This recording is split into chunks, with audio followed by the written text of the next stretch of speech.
For today's lesson, we're going to be using multiplication to express equivalent measurements. So let's look at this first problem. This first problem says 3 weeks equals how many days? So what I want to do is I want to first start with, I know that I'm looking at 3 weeks, and I'm looking for the equivalent number of days. Let's break that apart. Let's make that 3 copies of 1 week.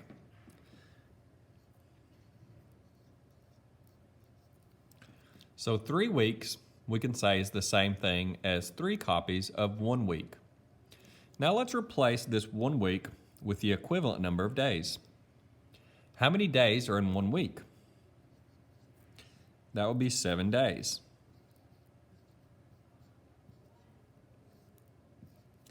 So what I'm doing right here is I'm replacing our 1 week with the amount of days that is in 1 week.